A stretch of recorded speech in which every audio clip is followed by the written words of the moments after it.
Welcome in, McElroy and Cubelic in the morning. Glad you're with us. We've got a lot to get to as it is a Max Ball Friday right here on Jocks, which means we have college football championship games tonight.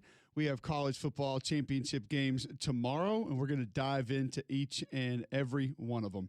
So GMAC is in Charlotte for the ACC championship game, which is going to be different, not one that I think everybody thought that it was going to be coming up this weekend. And we have two teams from the state of Alabama that are going to be in action tonight. Let's start with the SEC championship, though, Greg, and just get a little bit of an idea of where we think that thing's going to go, what that thing's going to look like. I go back and forth on what these teams need, what this game is going to be. But I'm interested from you just kind of looking at a big picture right now. From an Alabama perspective, let's start on offense. What's going to go furthest deciding this game for the Crimson Tide when they possess the football? Well, if it's anything like last time, buddy, it'll be third down, right? 13 and 19 on third down. That was the big key. That was why they won the game. I actually don't know if I'm going to go that route this time around. I think it's more about continuing to take advantage of one-on-ones in the back end and just finding a little bit in the run game. I know you look at the numbers and you'll say, well, Georgia doesn't allow you to run the football. I thought there were opportunities going back and watching that game this week. Have you watched it this week, that game yet? The first Alabama-Georgia game? Yes. Yes. Took a little The peek run at game it, was, I think, on Tuesday. The run game was close. Yeah. I mean, it really was. Like going back and like looking at it, it's like, all right. I actually think – remember, that was Jam Miller's first game back, and he wasn't quite where he needed to be as far as like shedding tacklers, maybe running the way he needs to run down in, down out. But there were some opportunities there. I think they might be able to run the ball a little bit in this game. So I think sticking with it and looking at kind of the first half of last week, like that, there might be some progress being made there, not numbers wise, but I think they got a chance to do that. What do you think? Are they stubborn with that is kind of my question, because we just haven't seen them be stubborn with the run game very much this year. And then the flip side of that is, how does Kirby want to play it? Because I thought they played Georgia Tech a little bit light and still had success against the run, which that's always going to be a massive advantage when you don't have to overcommit with what you're able to do coverage-wise. Are they going to put extra defenders down? Is that the emphasis that they're going to place defensively early to try to take away? I think that'll have a lot to do with it. With the defense that can mix and match, with linebackers that are extremely active, guys that can come down to the box and stay back, I would imagine Bama tries to lean on it early and just see, like you said, see what they have. Are we able to live here? Can this be something we do for 4 quarters? Because they have the extension of the run that they can go to, which they can loosen up the defense with after that.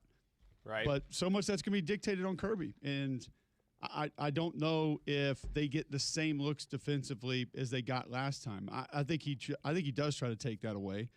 And then with doing so, he'll have bodies near the line of scrimmage to be able to go after Ty Simpson. And I mean, you brought this up on Monday. It was omnipresent. Like, the free runners at Ty Simpson have to stop. You cannot continue to just miss pressures. And it's been on the O-line at times. It's been on the backs at times. It's been tight ends getting beat one-on-ones. At least last week it was. Those are the things that I think have to calm down. And I don't know if that's screen game, quick game, quarterback run, but they have to calm that stuff down first, because Ty Simpson can't be bailing out of the pocket, throwing off his back foot because there's free runners coming specifically up the middle. Yeah, and I actually thought, looking back at it, I thought they saw the field really well in that first game. Like, I think they have a good beat on Georgia. I do. Like, and that's not like Bama's got Georgia's number type of thing. Like, no, I'm not there. Like, what happened in the last 11 games has nothing to do with this game coming up on Saturday. But I think this staff, in looking at the 2 matchups that they've had against the Dogs, I think they have a really good understanding of how to attack them, where to attack them, and the assessment of, okay, here's this, here's that, here's how you identify this pressure. I feel like they have a good beat on it. And I don't know if you see it the same way. And I think Georgia's one of those units that takes a little while to figure out. Like, if you've played them just one time, it's tricky. It's not easy. But for whatever reason, Kalen DeBoer has played him twice, and I have not seen – I just feel like they're in complete control in both those games offensively. Like they know where they're going. They know where to attack. They know where the voids are going to be. They see the pressures. I don't know. I don't know if they have a really good study, or maybe this is why Nick Saban wanted to hire Ryan Grubb, because he knows that the offense that Ryan Grubb runs is very difficult to defend. That's why he was offered the OC job. Like, maybe this is just an offense that matches up very well against Georgia, because I've just seen them look very in control now twice under Kalen DeBoer's watch. So I think they see it and have a good beat on it. I really do. What do you think? Let's go to I'm with you there.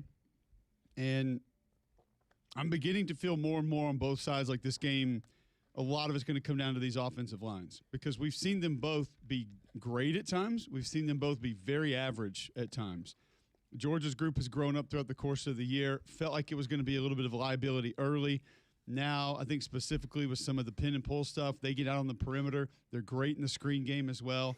And saw them kind of go north and south a little bit last week, but I don't think that you look at that and say, the Georgia Tech defense is one that it's going to be an extremely tough battle to be able to live there. That's kind of not really what they're made of. So which group can either offset that pressure, get traditional runs going to open other things up, because both of these teams will give you that traditional play action, give you those looks down the field. When Alabama's on defense, what sticks out that has to be taken away early on? What does Kane Womack's group have to do to find consistent success against this team? Well, they've actually been trending in this direction for a bit now. They have to fit the run. I mean, that's the trick. That's the trick of playing Georgia, is that they have a really good run game. The O-line's excellent, but you can't give them freebies by being out of the gap. And if you watch the first time around, goodness gracious alive, were there a few times when guys were not where they needed to be, and corners were forced to tackle, and they didn't have any business, nor do they want to be involved in that action at all. So I think fitting the run is number one. And if they can do that, I think they'll be in good shape. And I think you have to exploit the absence of Drew Bobo. You have to. I don't care what anyone says. Like, that, being without your center is significant. And I think that is really important for everything surrounding this team. Like, I think you have to be able to clog things up the middle. I would anticipate a little bit of a perimeter approach from Georgia in the run game. That's the way I'd attack it.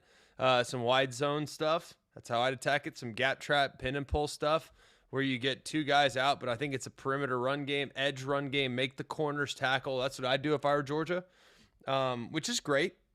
But I think not having Drew Bobo there is pretty significant. So I don't know how you affect the offense by his absence, but it starts there. Fit the run and make sure everything's good and stopping perimeter run. Well, you got some bodies to make life difficult on him. Tim Keenum's been really good this season. I think you look at that one and say that's a guy that can either keep him from climbing to the second level and being effective on linebackers, things of that nature. Also, if you're going to mix some of the pressures up, some of the movement Alabama's been giving you up front defensively. Now, I think it got him in trouble a little bit against Auburn when they went some of the +1 quarterback run stuff. Those loopers didn't get back in time. Also, some of the run fits just in general. Saw a couple times the nickel supposed to be in the run fit, get contained, instead out in coverage. Like, that kind of confusion can't happen, specifically with a quarterback that can leave the pocket and break you down. That's got to be really careful with that. I just think gap assignments against this Georgia offense are going to be massive for Bama's defense. Because if you're gonna move and have replaced defenders, they better be home. If they're not home, and that includes linebackers filling, that includes linebackers maybe if they have to grab contain on a play. If your nickel's got to come down and support and have contain, I think that's got to be one as well. So those are the things that I look at in Kane Womack's defense on top of the zone coverage. Because, and maybe it's not as big a deal to you because you view it differently than I do, but through my eyes, which are not elite when it comes to watching coverage, Gunnar Stockton really struggled against zone last week. And maybe I hadn't picked up on this throughout the course of the year, but it felt different last week, Greg, where Man to man, he made some good throws. He seemed like he knew where to go with the ball. But some of the zone stuff, specifically with droppers in space, he just didn't see it, man. And we know Kane can give him some of that, and that could be a problem for the Georgia offense. Yeah, I think that's going to be really important. And look, Overton potentially not being out there is massive. I mean, there are some things to be keeping an eye on as it relates to his absence. But I think it's really, really important to muddy up things on the perimeter in the run game, fit the run a little better. And then I think when it comes down to playing Georgia, one of the biggest keys is just tackling in the open space. We know exactly what they're going to try to do. They're going to try to get some quick hitters, going to get Zachariah Branch out in a good spot, get him running, get him moving. Overton's out now officially. Yeah, I just saw that. But anyways, like I would do as much as I can to make sure you tackle in the open space. That is of the utmost importance, because if you allow catch and run big plays, you're in trouble. And then fitting the run is massive. And if you can somehow fluster, I'm not going to lie, like everyone panics about, Ty didn't see it great. Well, at least he saw it great in the first half. I didn't think he played great in the second half, but there were 3 excellent throws by Ty in that game. 2 of the 3 resulted in touchdowns. The first touchdown that he threw in the back of the end zone was absurd. That might have been the second touchdown. Whatever the one in the back of the end zone was, ridiculous, like outrageous. I think Ty's in a much better place than people realize, and I'm not sure Gunner's in as good a place as people think he is. Like last week was a tough watch. It really was. So that I think is something worth watching there too. If you can fluster the quarterback, if you can affect the quarterback with some pressures and force him to commit a couple eye violations, that'd be huge as well. But it all starts with stopping the run. 100%. And that could go for both of these defenses. And also 100%. Too, because of what it opens up. You know, it's quarterback runs bring extra options for these two offenses, and then the traditional play action, they both have it. We've seen both these quarterbacks turn their back to the defense on a regular occasion, be able to get the ball down the field. The RPO game for both has been solid at times. And Kalen DeBoer, just on where his focus is right now as it pertains to this game. Well, we're just focused on it being the SEC championship and what that means to our program. You start the season, and this is best conference of college football, and to be playing in this game, I tell our guys they earned this. The home team, the number 1 seed, and so for us, they earned every bit of this opportunity. A great challenge ahead of us for sure. But man, this is what our program's been built on, is winning championships, and it starts with an SEC championship. And so, it's a long road to get to this spot, to be again 7-1, really 2 points away from being 8-0, and that's the way we look at it. And just guys are excited to go really try to attack one of the goals that we had from the beginning. So that's Kalen DeBoer. More on Kalen DeBoer when we come back on the other side. He has thrown some clarification into a few things that have brought confusion for he and the Alabama football program as of late. First, Greg, tell our listeners about Polar Bear Services. Well, that's where I've been going for a long time. Wes and the guys always take great care of me. I know they'll take great care of you as well. Just go and check them out today.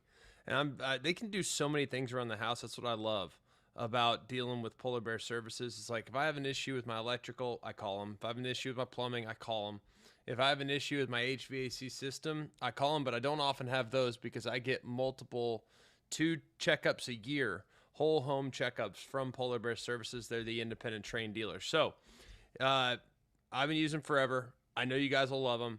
So remember, if you have a problem with your electrical, plumbing, heater, air, just pick up the phone and call the Bear. It's 205-497-BEAR. It's 497-BEAR. More on the SEC championship game, more MAXX Ball Friday next right here on Jocks.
Kenny G on a Football Friday?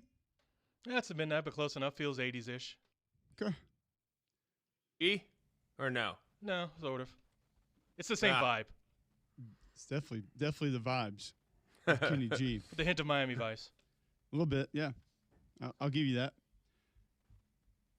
All right, Kalen DeBoer yesterday referenced something that a lot of people have had questions about. 7/18, Friday, December 5th, right here on Jocks. I think we clarified it for folks that have asked us about it and on the air, saying that, yes, the interest from Penn State was very real. We didn't think that the interest from Kalen DeBoer was close to matching that, and he addressed that with the media yesterday. We are extremely happy at Alabama. It's the first time I've been asked. And we are extremely happy here. Love the challenge, love the grind, love this place. And there's never been any link. There's never been any conversation. There's never been any interest either way. And so I'm glad we can put that to bed right now. I almost feel like right there, Greg Kalen saying, you know, guys, I can't just come show up at one of these and say those things. It took y'all long enough to ask. I've been waiting to clarify it for you. But, yeah, it's not a real thing. You don't Thanks say. for taking a week and a half to get to that, though. Yes. Better late than never. Because he can't go in there and say, hey, guys, I know there's some Penn State rumors floating around. Just want to go ahead and talk about those. Like, you can't do that. Hey, guys, I just want to start the presser a couple times with what do y'all make of the Penn State job? You guys think it's a good job? Where we at? We're looking at it, but I don't know. I don't listen to the outside noise, but if the outside noise is about Penn State, I don't want it. And also, by the way, if Penn State wants to offer me the job, just so you know, like, I mean, I'm in the business of, making money, so it wouldn't be a terrible thing to have a little leverage, so Greg Byrne, love you, but if you want to increase my deal a little bit through Jimmy Sexton, I'm not going to say no to that. Here's the thing. This guy is like, and I mean this in the most positive way possible. So hear me when I say this, and I'm sure this will be interpreted as like a negative. This guy is like an insane killer competitor, like in the best way possible. Like I think we look at Kalen DeBoer through a lens of like, oh, he's such a nice guy, he's so approachable, he's such a human, as opposed to the robot that was Coach Saban, And I mean that in the most positive way possible. Like Coach Saban was robotic and militaristic with how he approached the world. Kalen has a little bit more of a human feel. This guy is a crazy competitor. Crazy. I mean, this is a guy that, remember, hit over 500 in baseball his last year playing in college. This is a guy that played multiple sports in college. This is a guy that was making $11,000 a year as the head coach at NAIA program. Like, just because he wants to compete. Like, this guy is not running from Alabama under any circumstance. I mean, he wants to win here. It means something to him. So, like, any people that are like, oh, he's, I don't know, but I'm not sure. Come on, dude. This guy took this job. He knew what was coming. He knew what was in the intensity of this job and the expectations of this job. You think that he was naive to that? Like, absolutely not. Jimmy Sexton's his agent. You think Jimmy Sexton prepared him for what was coming in the world of Alabama football? Of course he did. Like Nick Saban prepared him.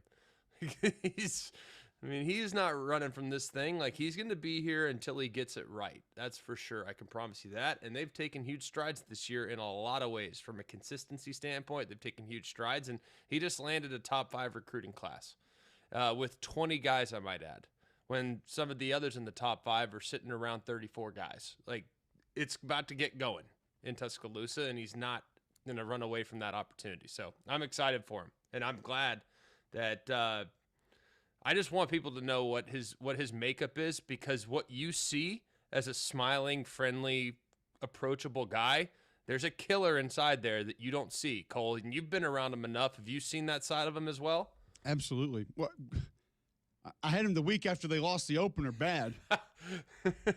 Trust me, it was a very different Kalen DeBoer that we saw that Friday in meetings and then just at the stadium, around the facility. Not that he wasn't just as personable, not that he didn't spend as much time with us, but the edge was out. that weekend. I'll just say that a little bit more than normal, and for good reason. He took that one personal. He heard what some people were saying, and I think he was surprised by the way it looked because of how good the offseason was. And that wasn't just him, by the way. No. I mean, Ryan Grubb, who I trust and I believe has been honest with me every time I've been around him, one of the best off seasons we've had. Strength and conditioning coach, who I don't believe is a guy that blows a lot of smoke, told me specifically that their numbers were off the charts and an incredible offseason. So they all saw what happened in that first game, and they didn't like it, number one, didn't believe it went that way, number two. So, yeah, there's a lot of them that were pissed in that deal. And so he was a little more of that guy when I was around him that weekend than I think he's been at other times. So it's absolutely in there. And just because you see it or it appears at different times doesn't mean that it's not very real for him. And you have to have some of that to be where he is. You have to. You don't coach NAIA football to get rich. Like, I'm just being honest. Like, frankly, you probably coach NAIA football and like I'm not saying you're like, you know, on SNAP benefits or anything, but I don't think that's like the most comfortable lifestyle. You coach NAIA football because you want to win. Like, you coach NAIA football because you're in a hyper competitor. Like, that's what you do. And he did that for a number of years and was a coordinator at Eastern Michigan within the last however many years. What, 10? 10 years ago, he was at Eastern Michigan as a coordinator. Think about that. Yeah. Like, he is the coach at Alabama, and he's there because he is a hyper competitor and wants to absolutely kill people when they're on the sideline. Like, I just don't think people know what he's really like. You can be nice and approachable and have a schizophrenic nature to you, in which when you walk between the white lines, you want to kill people. And I think that's the way he is. And just the whole impression of like, oh, well, the Alabama job is a hard job. Yeah, no, obviously. Like, you don't think he knew that? Like, come on, man. Like, he wants to win. He wants to do it here. Like, he's not going anywhere. He's going to get it right, and he's going to win. And he might win this year. We'll see. Absolutely. It's, I think it's just the whole Penn State thing really kind of ticked me off because of the way it was painted. It really did. It really ticked me off. And look, Penn State's a fine job. It's nothing against Penn State. It's like, I don't know, Kalen just feels like the job at Alabama is just too hard. Like, how soft do you think he is? Like, what are we doing? I mean, I don't know. That really frustrated me, that whole thing. I'm glad we finally got to address it, and I'm glad he got to address it. For sure. All right, so Friday, December 5th, 7:26 a.m. right here on Jocks. On the other side, Stanford Steve going to be with us, give us his picks for the weekend. Bobby Carpenter, former Ohio State linebacker, coming up at 8:20 this morning. He'll help us break down the Big Ten championship game, which is going to be incredible tomorrow night. We got games tonight that we need to break down, a lot more that we need to get to. Your CBD store is another place that you need to get to. If maybe you need to lose a little bit of weight, the Trim by SunMed on the shelves now at the largest brick-and-mortar CBD retailer in the world. Arthritis, anxiety for you or your pet, they have products to help you with that. Better focus throughout the course of the day. They have products to help you there at your CBD store. Better night's sleep, I can attest. They have some problems there that can help you out with that. Your CBD store just wants to help you be a better you. Skincare, gut health, they've got products that can help that. If you need gut health products for your pet, they have the treats that can help with that as well. First company to have USDA certified organic oil supplements. They are open. I know what you've seen on the news about some other places, but their products are still flying off the shelves at your CBD store. Visit one of their 3 locations, Highway 280 by Bailey Brothers, 150 by the Cajun Cleaver, Trustful just off 459, your CBD store where good health hits home. Stanford Steve with us right after this on Jocks.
All right, welcome back in. McElroy and Cubelic in the morning.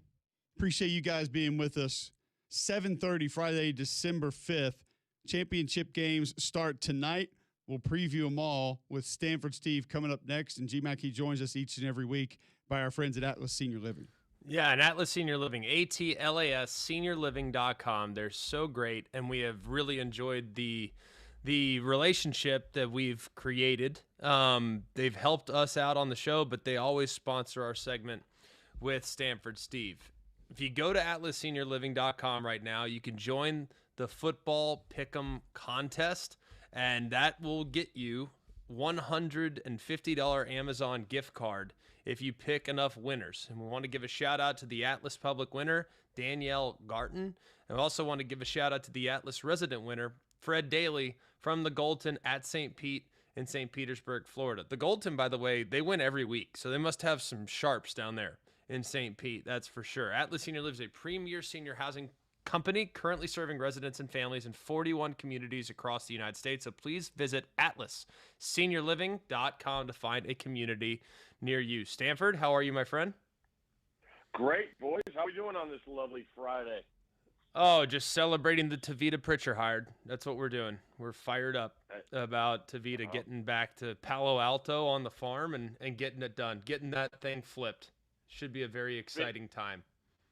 Yeah, big win for the former quarterbacks out there. Big win for the former quarterbacks. I've had a fun night in New York with Andrew and Tavita. They're going to be in good shape. Yeah. I feel good about it. Yeah, feel real good about it. Looking at this week, man, there's a couple interesting lines. Let's start in the Big Ten, just because everything in my body wants to take Indiana and the over. The over's the one I'm having a tougher time with, and I just feel like that number kind of stinks. Everybody's talking about Ohio State. They win every game by double digits, all this other stuff, and yet here we are. Opens at 5.5, steams down to 4. It feels like Indiana's the side that you have to play, but how do you feel about the total? Oh, I've been since what has it been, about a month, these two teams have been on a crash course for this game. And I just started thinking about, then the narrative starts of, whoever wins the Big Ten, the quarterback of that winning team is going to win the Heisman Trophy and this and that, whatever. I tend to disagree. I kind of think it's going to be a defensive game, Greg. When I look at what Indiana does and how they play with minimal guys in the box, field at Oregon, I thought they did a good job of disruption. Haynes really likes to live on the other side of the line of scrimmage. And then to combat that, Ohio State, if you were going to take one thing from this year's team and put it on last year's team, when people started comparing it's the offensive line.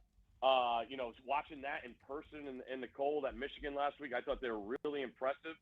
But I still like the personnel in Indiana's defense. And on the other side, I feel like Indiana's not going to get big plays. The back shoulder fade that they perfected at Oregon is an unguardable play. I would think you would go back to that, a bunch indoors, knowing that your receivers are healthy now, knowing how accurate Mendoza is. So to me, it comes down to whether Indiana can run the ball against Ohio State. And I do feel like the way Cignetti goes about things, he brings something out in opponents. And Indiana's got to withstand some big haymakers from Ohio State. I feel like, Ryan Day has that in his arsenal all the time. It's almost like you're sitting there waiting for it. And then last week he comes out first play of the game and throws a deep one to Tate to say, all right, we're not afraid. We got a young quarterback, but we're going to protect him and go. So I sort of lean towards the under because I like the personnel on the defensive sides. Stanford Steve with us on the Higginbotham Hotline, brought to us each week by Atlas Senior Living. I want to go to tonight because oftentimes I'm interested to hear you about bigger lines and what are perceived to be bigger games. JMU is great. No one's going to deny that. Really good football team, ground and pound, can get it done there, play good defense. Troy is a solid football team, 23.5 points in a conference championship game. I understand you get it at home, but it feels like a lot to me. Tell me if I'm right or wrong here. No, I agree with you, Cole. When you get to this weekend, and whether it's a rematch or not, and you see double digits, I sort of blindly feel you take the double digits, just because all the pressure is on the other team. When you look at what JMU has at stake and everything around JMU is not about this game. All the talk and chatter and the rat boys and all that, nothing is about this game that they have to win, and I think very convincingly. So I look at Troy as an underdog team that they don't have big-time playmakers. They've won in the past with good defense, when Summerall was there, and they're not going to be afraid of the moment. So it's a hold on to your butt special. Because you're getting 23, as you said. But I look at all the pressure being on JMU, and I would lean towards taking the points with Troy. I don't hate that. To me, the JMU side, that's a lot of points in a championship. Yeah. When I would go Troy first half. That's the play I'd go there, just because I think JMU could run them out of the gym in the second. So I guess I just think it's going to be a little tight early for JMU, perhaps. Like, that would be my only concern. Like, there's no backdoor cover available here. No. Like, they're going to leave no doubt. Right. So Yep. I kind of think Troy first half, and that's the play I'd go. Maybe JMU second half if you want to split it and really thread the needle. How do we feel about the SEC? I feel like every single time Alabama is undervalued when taking into account the Dogs. And what's amazing to me is the Dogs were – what were they, 4-point favorites when it closed the first time around in Athens? Yeah. And now it's 2.5 in a neutral site. So the committee is the committee. I'm just too used to talking playoff. The Vegas odds makers have actually shifted and improved their evaluation of Alabama. While I feel like the court of public opinion is now down on the Tide. So to me, I think it's Bama all the way. I don't know how you can play Georgia here at 2.5. Yeah, I agree. I also looked at watching that first game back. They didn't have both tackles, Georgia, in that matchup, so they were mismatching and trying to felt like they were doing that the first 5 games of the year when they were trying to piece together offensive line. And I watched last week. It was a total. It looked like there was miscommunication all over the place without Bobo, and I really like Alabama's personnel. It feels like when people talk about Alabama, all they talk about is how they can't run the ball. I thought they ran the ball effectively against Auburn last week. I thought they ran the ball effectively against Georgia on the road. It's a really tough one, guys, because when you look at the predicament both teams are in, and you just think about what's happened in the past, right? When these guys are in this ordeal, I look at Kalen as a guy who I don't think he gets enough credit for how much guts he has and trust in his team. Like, I go back to that title game run he had at Washington. I mean, he's playing in the Apple Cup, and he goes for it on 4th down, and he runs like an end around on his own, 35 to get it. And then you go back to last week, 4th down. Why not just kick the field goal? Trust your defense. They played well, and he goes for it. And on the other side, Kirby, I feel like, is in a totally different mind frame where they're in the playoff. I mean, what was that, 2019 against Joe Burrow? He played 2 down guys and dropped 8. Like, it was the most funky just to try something to try and slow down the great offense of Burrow and LSU. So I don't know what both teams are going to attack each other, I feel like, and that could cause for big plays. Going back to when what was that, 2017, the rematch in the national title game, Alabama had to have the game, and they just came out and threw haymakers. Bryce Young to J-Mo deep a couple times, and I think they scored 40 in that game. So, but you're going to have to withstand the haymakers. I trust Alabama's defense in that situation more than I do with Georgia. I get it. They're more seasoned. They got more experience. They're a hell of a lot better defense than what I saw in the field at Tennessee early on, and even at home against Ole Miss. But I'm with you. I think Alabama knows their strength. And when you look at those, this is the ultimate Ryan Williams game. If they get anything out of him, it's a monster positive. So I look at the matchup still on that perimeter. I think Grubb has been great in these instances, going back to what I talked about in his days in Washington. So I'm with you. I lean towards Alabama. The total is a little wonky because, like I said, I could see big plays and haymakers and momentum swings happening. So maybe I would lean towards the over. Stanford Steve joining us on the Higginbotham Hotline with us each and every week, thanks to our friends at Atlas Senior Living. We mentioned this is Conference Championship game weekend, 11 a.m. tomorrow morning. Miami of Ohio, Western Michigan. Inside Ford Field. Inside Ford Field. 43.5. Do you dare take the over? No. I watched Miami of Ohio since another puzzler. Their quarterback, Daquan Finn, who's been at, I want to say the road was Toledo, Baylor, Miami of Ohio. Is that right? And he's gone on a weeknight game a couple weeks ago. He's away from the program getting ready for the pros, allegedly. But I look at what Miami of Ohio has offensively. I think they got to play their butts off on defense to slow Western Michigan down, and I think that's a tall task. So I would lean towards Western Michigan and the over. You had the path correct, by the way. That was it. Oh, in order. Nice. Which nice. Not always easy with kids today. So yeah, plenty of useless information here. Back to that SEC championship game. This is kind of for both of you.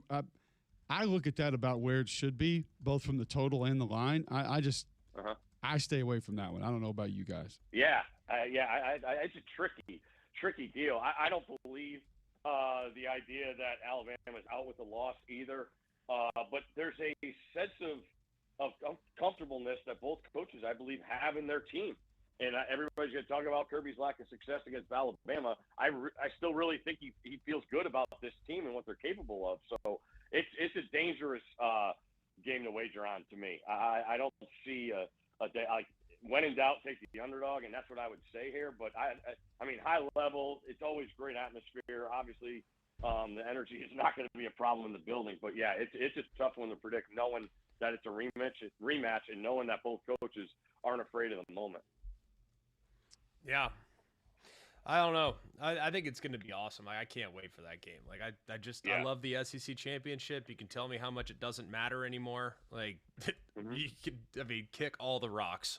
The SEC championship is still one of the great accomplishments you can have as a team.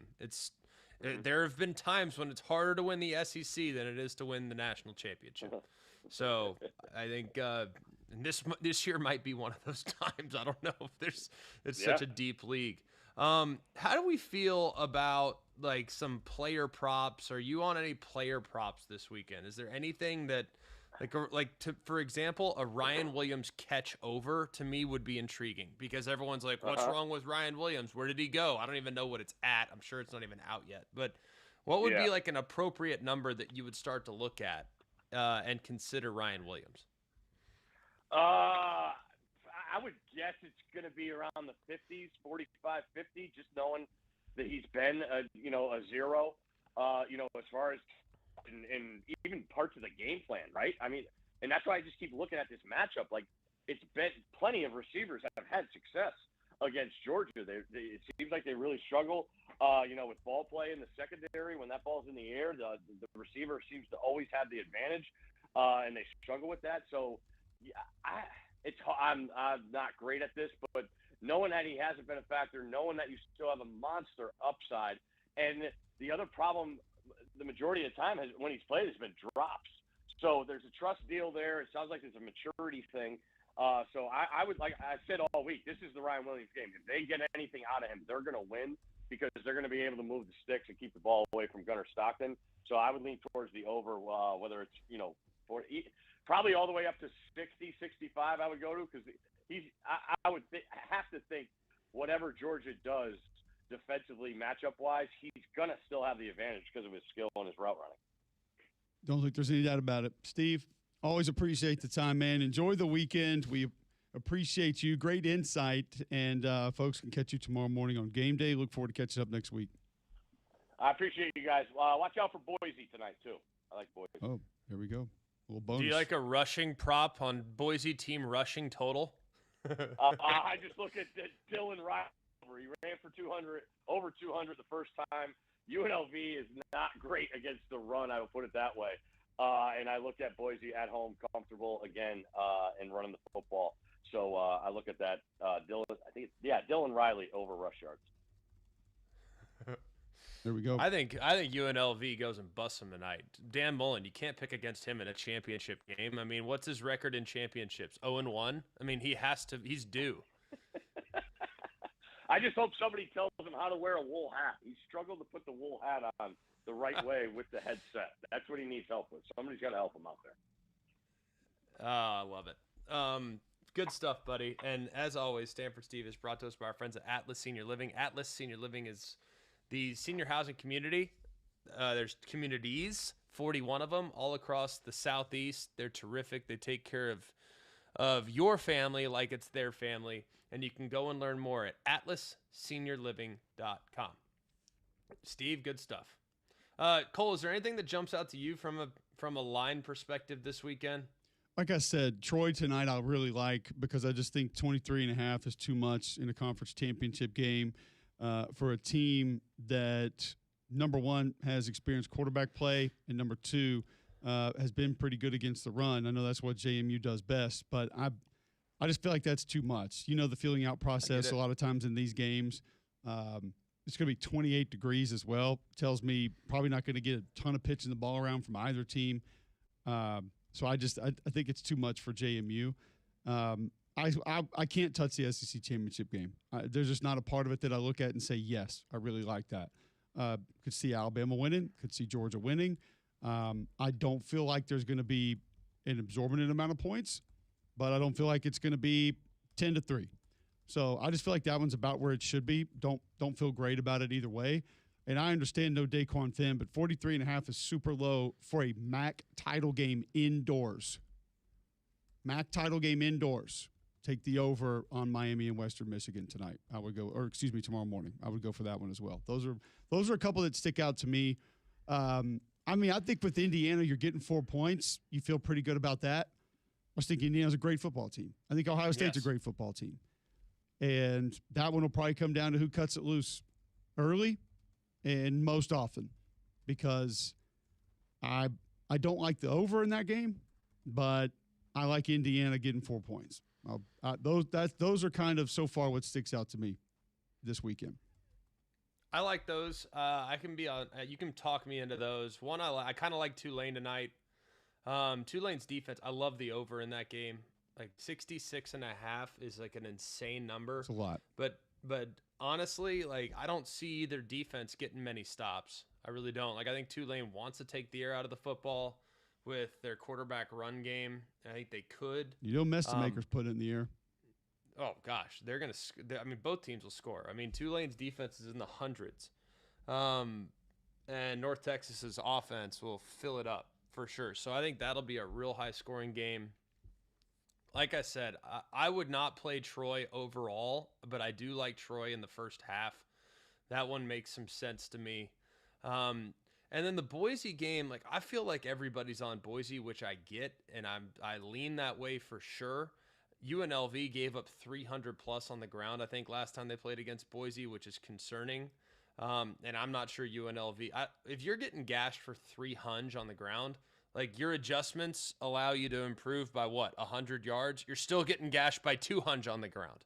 You know what I'm saying? Like, yep. I don't know if UNLV has the Jimmies and Joes to stop that rushing attack. So it's hard for me not to lay the points on the Smurf turf tonight as well. So there's a couple games, some lines, totals that we like, don't like. Don't forget, Super Sofa Game of the Week coming up at the end of the show today. Bobby Carpenter talks Big Ten title game at 8:20. We continue a Max Ball Friday next right here on Jocks.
All right, welcome back in. McElroy and Cubelic in the morning.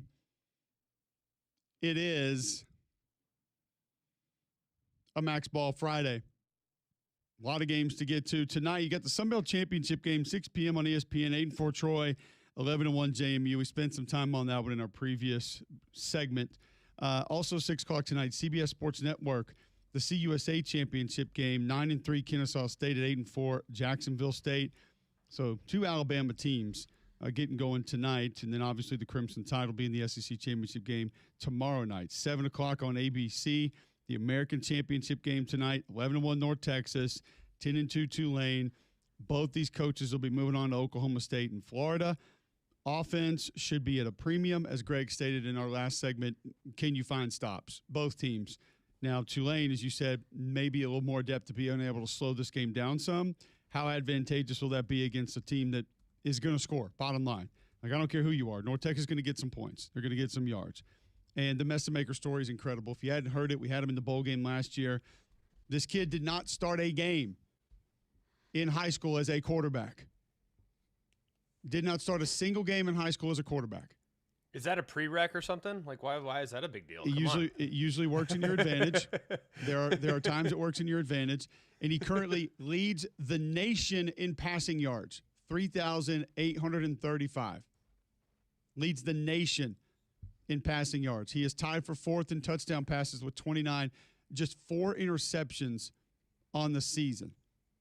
Just incredible. 9th in the nation in completion percentage at 71%. You're putting up those numbers and you're still at 71%. It's incredible. I mean, it's not Julian Sain at 79%, but he's had a really good year. That offense is fun to watch, and he puts up big numbers each and every week. So that'll be an interesting game tonight for a lot of different reasons, and I think the head coaches will be a little bit more of the storyline. Also, 7 o'clock tonight on Fox, Dan Mullen got his squad in a conference championship game. UNLV is at 10-2. Boise's at 8-4. Greg mentioned it on the blue turf at Albertson Stadium. Where are you on this game tonight, G-Mac? Boise's a 5.5-point favorite. Now, there's probably a lot going into not only being at home, but being at home there for that team. But Coach Mullen's group's been solid this year, man. Like, they played really good football. I know where they're going, and I get it, but I kind of like UNLV getting 5.5 points tonight.